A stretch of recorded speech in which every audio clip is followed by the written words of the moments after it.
Hello there, you're watching our television. This is State of Business. I am Pumutha Katagampala. We are our top stories tonight. Domestic debt optimization now in action despite criticism. Sri Lanka will overcome bankruptcy status by September, President says. Welcome back. Now let's have a detailed look at the stories. Now, the Parliament passed domestic debt optimization with 122 MPs voting in favour and 62 against after a 10-hour debate. The bill was passed on Saturday with a majority 60 votes, noting a considerable number of MPs abstaining from voting or being absent at the time of the poll.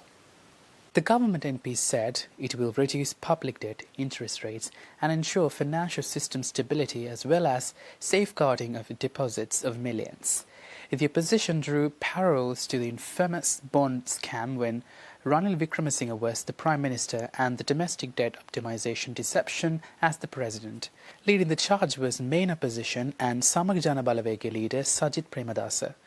Criticism was also levelled by the likes of TNA MP M. Sumantiran, JVP's Vijitha Herath, as well as SJB's Kabir Hashim and Dr. Harsh De Silva and SLFP MP Dayasiri Jayasekara. The MPs castigated the government for excluding primary dealers, private individuals and institutional investors and victimizing superannuation funds such as the EPF and ETF. Opposition dealer claimed that Sri Lanka wasn't benefiting from the likes of financial advisors Lazard and legal advisors Clifford Chance.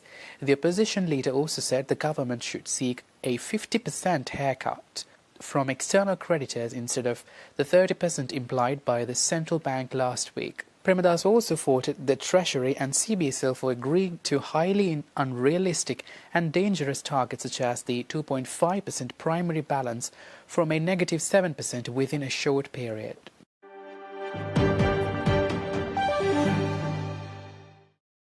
Meanwhile, President Ranil Wickremesinghe expressed hope that Sri Lanka will be able to shed its bankruptcy status by September and urged everyone to back the government's efforts. The President made this statement while addressing the annual general meeting of the Sri Lanka Institute of Directors held in Colombo on the 29th of June. I hope by September that Sri Lanka will be able to shed its bankruptcy status. In this country, whether you are Sinhalese, Tamil, Muslim or any other nationality, no one likes to be called bankrupt. If individually we don't like it, then collectively why do you want to have this tag on you? So let's get out of it. Last November we presented a climate prosperity plan. Now that means more resources are needed, partly by the government, partly from other investments, private investments. Then we have to go along with this program. What will happen if we go off this? You'll immediately lose the $700 million that the World Bank is due to give us. The second review will be a failure. And on this, I also had the opportunity of being in Paris when President Macron summoned the Lakers Summit, which really looks at one of the important issues, the debt and climate resilience. As countries get into debt, resources for climate resilience becomes less. How do you have climate resilience and also be able to restructure the debt? And where does the money come? I mean, this is such a large amount. I don't know from where we are going to find the money, but nevertheless we have to find it. So this discussion is on. And Sri Lanka, we are invited because we've been successful so far. And we made a contribution. And I think Sri Lanka in future will start playing a more active role in this area of debt and climate resilience. President Ranil Wickremesinghe said that the government is planning to develop an export-oriented agriculture with the help of private companies. The President said this at the Amaraviru Apiman 32 ceremony held in Hambantota during the weekend. දැන් කෘෂිකර්මයේ තවත් දියුණු කරන්න තියෙන්නේ. මං කිව්වේ මෙතන අපි බලාපොරොත්තු වෙන්න ඕනේ විශේෂයෙන්ම අපනයනයේ සඳහා කෘෂිකර්මයේ යෙදීම. අපි මෙතෙක් බැලුවේ අපිට උවමනා ආහාර වගා කරන්න මං කිව්වා දැන් ලෝකෙට අපි තීරණය කරලා තියෙනවා කැබිනට් මණ්ඩලයකට ලෝකෙට උවමනා ආහාර වගා කරන්න. ඒ සඳහා කෘෂිකර්ම නවීකරණය කිරීමේ විශාල වැඩසටහනක් ආරම්භ කරලා තියෙනවා. එකක් තියෙන්නේ ලංකාවේ අඹවෙල සමාගම පසු සම්පත් සඳහා තියෙන හොඳම සමාගම. ඒ අය දියුණු වෙලා දැන් කිව්වා බාර ගන්න ලෑස්ති අපෙන් ඉල්ලීමක් කරා රිදීගම ගොවිපළ දෙන්න කියලා. රිදීගම ගොවි පරිදි අපි දෙතෙන්ට දෙන්න යනවා.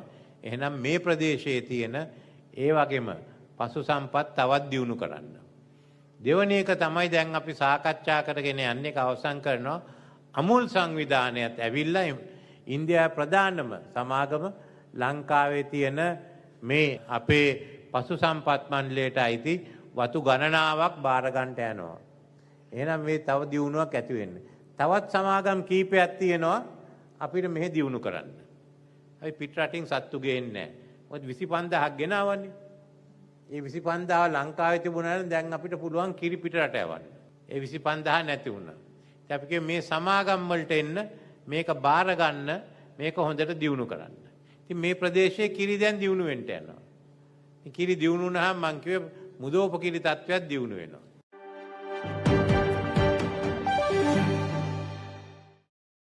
Stay tuned for more stories after this short commercial break.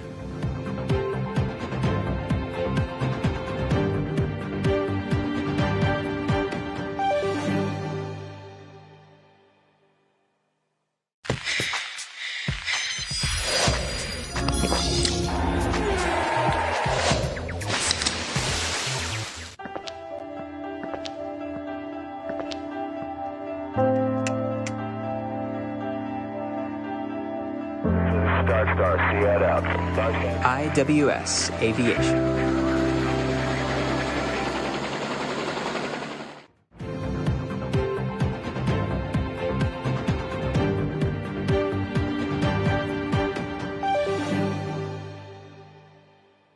Welcome back. You're watching State of Business.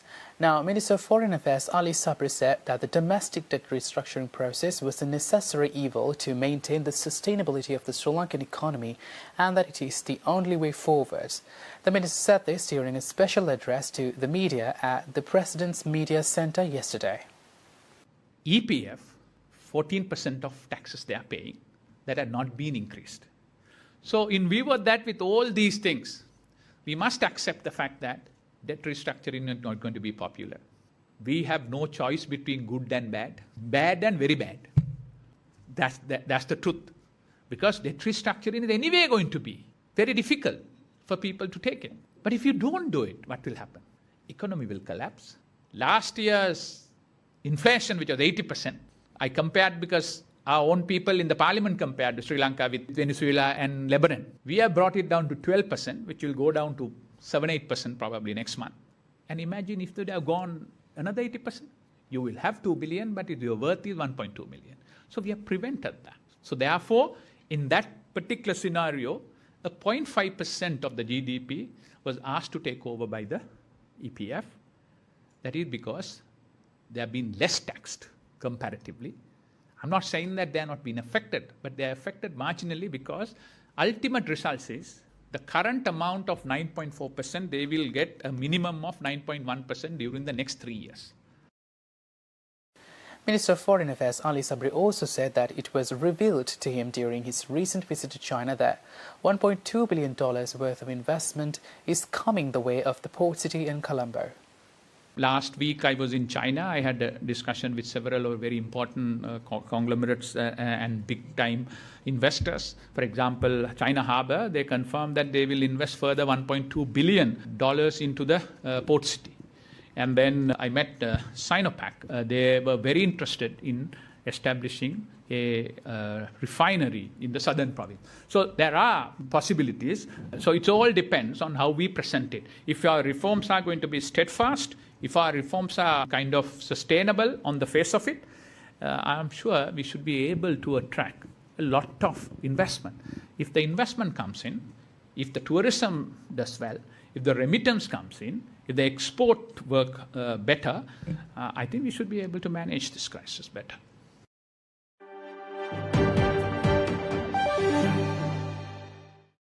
Now, Sri Lanka and Georgia discussed on the nature of the relations between the two countries, including collaboration in tourism, education, construction, renewable energy and IT sector.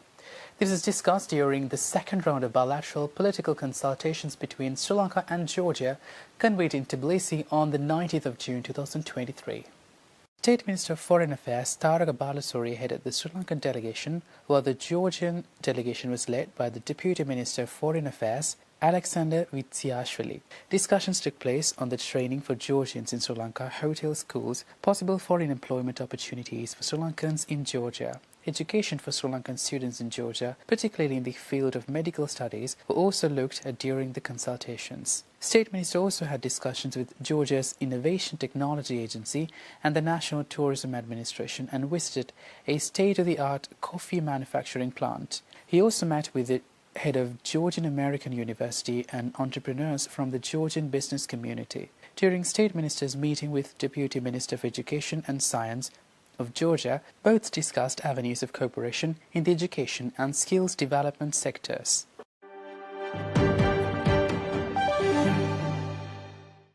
Stay tuned for the stock update.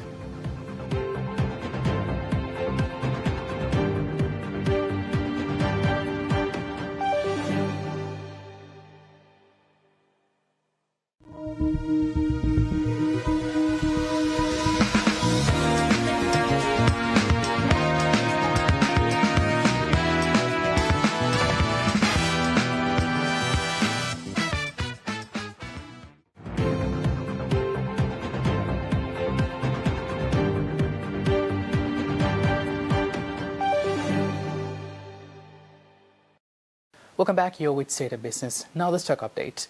Trading at Colombo Stock Exchange ended on positive notes today.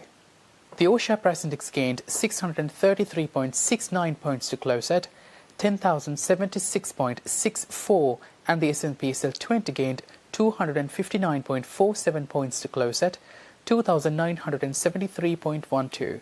The turnover was 7.4 billion rupees and over 335 million shares were traded. Coming up next are Forex rates.